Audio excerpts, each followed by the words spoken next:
Internet of Things and computing everywhere are nowadays relevant technological scenarios for AI, and industries are playing a crucial role in this field. Let's hear the point of view of an expert. Hi, I am Danilo Pau, Technical Director, IEEE and ST Fellow, responsible for the development of artificial intelligence tool for microcontrollers and sensors in system research and application in ST Microelectronics based in Agrate Brianza, Italy. What is STM Microelectronics doing in AI? To give you a bit of context, ST Microelectronics produces and sells a lot of microcontrollers. STM32 in the domain of Internet of Things and SPC5 family in the context of automotive application. Therefore, when approaching to artificial intelligence, one basic consideration and question was, is that a trendy subject or a technological singularity? Well, we came to a conclusion that was the latter, and it changed also the way allows to shape application. Therefore, we introduced a methodology composed by 5 steps in the domain of supervised deep learning. The first step is to conceive an application. Therefore, it means to select sensors that produce data that feed the application. The second step is to acquire enough data and clean them, properly label them, so that they are ready for the third step. In the third step, usually an AI application developer is used to design, to create a neural network topology and to train it.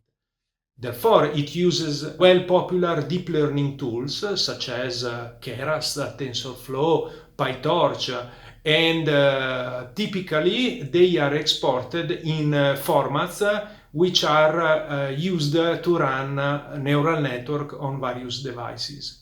In the fourth step, we introduced there is a need to deploy such a pre-trained neural network on microcontrollers.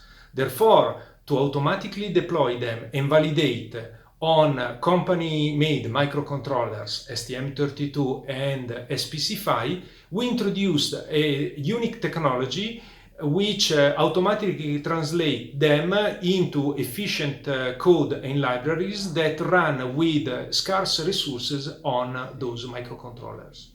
The technology has been embodied in 2 tools that have been made public and made available to the developer community, and they are called STM32Cube.ai and SPC5Studio.ai. In the fifth step, the library generated by those tools are deployed on the microcontroller, and therefore field trials on the application can run in order to validate on the field then.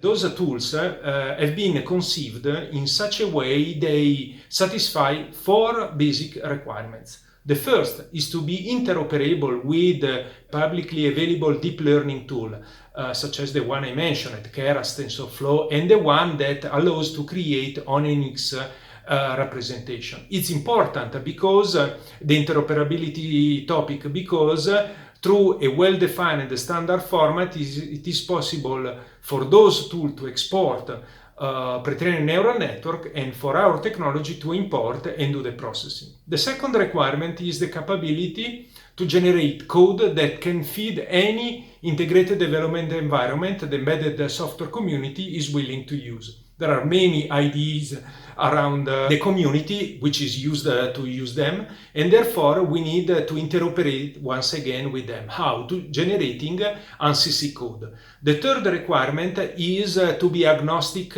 on any application, which means to be agnostic on the selection of the sensor and the real-time operating system. In such a way, we give the freedom to the developer to shape, to define, to conceive the application as they wish.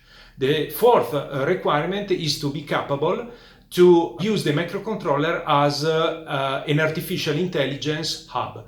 What does it mean? It means the capability to instantiate multiple networks, neural networks, and to run them independently from any software or hardware scheduler, so that the microcontroller can run them serving different sensors. And the output is the output to be used on SPC5 and STM32 microcontrollers.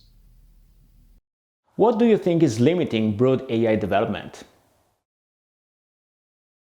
AI developers typically uncraft neural network topologies in order to fit them on resource-limited microcontrollers.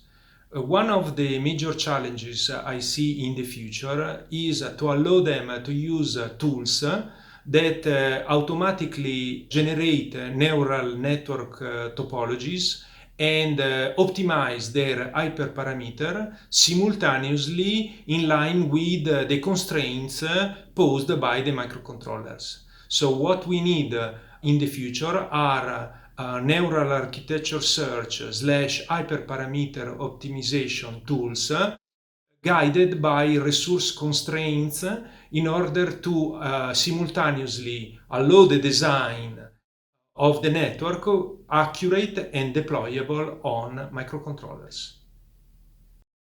After AI in microcontrollers, what do you think the next challenge will be? After artificial intelligence on microcontrollers, the next big trend will be in-sensor artificial intelligence computing, which means to bring artificial intelligence in the sensor itself, which implies to satisfy the following requirement.